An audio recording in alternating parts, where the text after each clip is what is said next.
Hospitals have been shelled in Sudan as fighting between rival armed factions continue. The UN says more than 180 people have been killed. And France's Emmanuel Macron's address to the nation, the first time since signing his controversial pension reform into law, has been met by more protests. Black smoke billowing and the sound of gunfire echoes in the Sudanese capital Khartoum as fighting between the regular army and paramilitaries rages for a third day. This latest escalation stems from tensions which have been brewing for weeks between Sudan's two most powerful generals, Army Chief Abdel Fattah al-Burhan, who is essentially Sudan's leader, and Mohamed Hamdan Dagalo, commander of the paramilitary Rapid Support Forces, the RSF. Just 18 months earlier, they both jointly orchestrated a military coup to derail Sudan's transition to democracy. But now they are embroiled in a key dispute. It mainly concerns how the RSF will be integrated into the military and who would have ultimate control over fighters and weapons, as part of plans to restore civilian rule. This militia group is the preeminent paramilitary lineup in Sudan, and its leader Dagalo has enjoyed a rapid rise to power. With Dagalo at the helm, it is made up of troops from the Janjaweed forces that fought during the Darfur conflict in the early 2000s. In 2007, some of the troops joined part of the country's intelligence services. Some sources estimate there are between 210 and 220,000 soldiers in the army, while others say that number is more likely to be 70,000. Nevertheless, the RSF is better trained and better equipped. When the fighting will end remains unclear. Analysts and observers have described the situation as a deadly setback for Sudan. The clanking of pots and pans, a protest against Emmanuel Macron. This as the French president gave his first televised address since he enacted his controversial pension reform last weekend. Macron admits the move, which raises the pension age from 62 to 64, hasn't found enough support and promises to work on a big labour reform to resolve social tensions. Ce nouveau pacte de la vie au travail sera construit dans les semaines et les mois qui viennent par le dialogue social et les accords très concrets au niveau national mais aussi au plus près du terrain que les organisations syndicales et patronales seront trouvées. Plus largement, c'est par la réindustrialisation que nous retrouverons notre force et que nous créerons des emplois mieux payés. His address follows months of protests and clashes around the country between the police and those against the bill. In Rennes, northwest France, on Saturday, crowds of demonstrators aimed fireworks at police officers as Macron signed the reform into law, while on Friday an empty police station was set on fire, and protesters have vowed to rally again on May 1st. Outrageously harsh. That's what the European Union has called the persecution of Russian opposition figure Vladimir Kara-Murza, who has been sentenced to 25 years in prison. The United States has backed the call, with both parties considering the case to be politically motivated.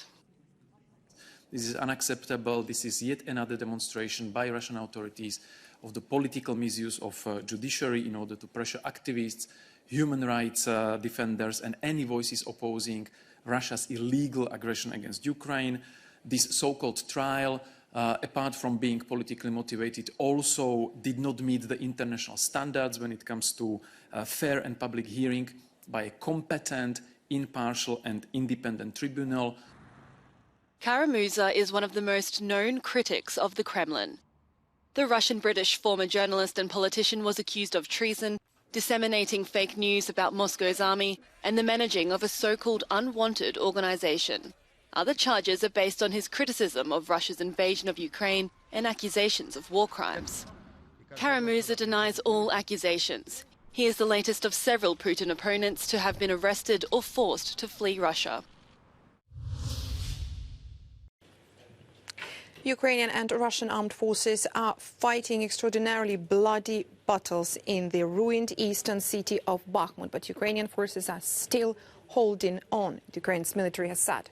Ukraine's military reports hundreds of attacks daily on the eastern front line as Wagner Group fighters claim to have made incremental gains in fiercely contested Bakhmut. Both militaries are waging a street-by-street and even house-by-house battle for control of the city, said Serhiy Cherevati of the eastern grouping of the Ukrainian armed forces. He added that Moscow's troops launched an assault this weekend on the town of Hromove, which lies along Bakhmut's main supply route from Chasiv Yar to the west. Russia said that Wagner mercenary units supported by airborne troops had captured 2 more city blocks. Russian mill bloggers claim that Russian forces advanced in the northern, central and southern Bakhmut, including south of the Azov plant in central Bakhmut. The UK's Defence Ministry issued its daily intelligence update about the situation in Ukraine, focusing on the consequences of mining the country. Over 750 mine-related casualties among civilians have been reported since the start of the full-scale invasion. 1 in 8 has involved a child. It will likely take at least a decade to clear Ukraine of mines. Mine-related civilian casualties continue to be reported daily in Ukraine. The most affected areas are Kherson and Kharkiv regions, areas Russia has previously occupied. With the arrival of spring and more people involved in agricultural activities, the risk of civilian mine incidents will increase.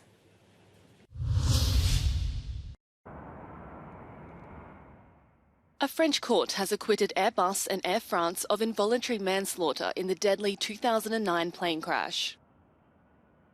The flight from Rio de Janeiro to Paris crashed into the Atlantic and killed all 228 people on board. The sentence is a result of 13 years of investigations and 3 months of a very tense trial. The 2 multinationals asked for acquittal, considering that their responsibility in the accident had not been proven. The decision has infuriated families of the victims. The official investigation found that multiple factors contributed to the crash, including pilot error and icing over external sensors. The crash had lasting impacts on the industry, leading to changes in regulations for airspeed sensors and how pilots are trained. Italian authorities have seized around 2 tons of cocaine worth more than 400 million euros, floating at sea off Sicily's eastern coast. The country's tax and customs police have called it a record haul. The drugs were stored and sealed in 70 waterproof packages, held together by fishing nets and equipped with a luminous signalling device. Police said the peculiar packaging method suggests it was likely dumped at sea by a cargo ship to be recovered later on. The UN's Office on Drugs and Crime says global cocaine production is at its highest level on record.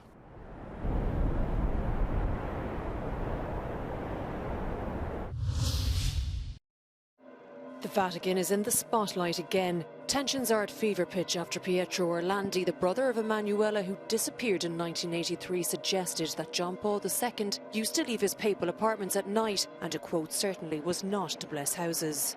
This after an alleged gangster claimed girls were brought into the Vatican to be molested. Rivolgo un pensiero grato alla memoria di San Giovanni Paolo II, in questi giorni oggetto di illazioni offensive e infondate. It's a new twist in the mysterious disappearance of Emanuela Orlandi, the subject of the Netflix documentary series The Vatican Girl. For many, including Pietro, the church is behind her disappearance.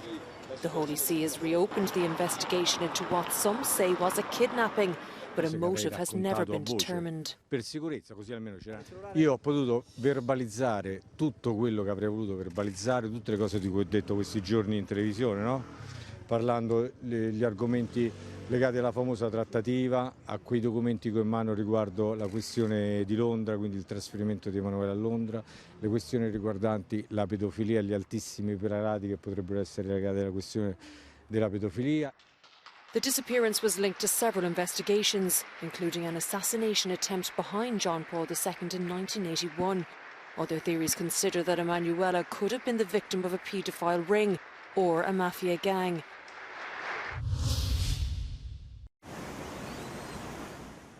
Italy is debating the future of a bear that killed a jogger earlier this month. The provincial governor of Trentino had issued an order for the animal to be captured and killed.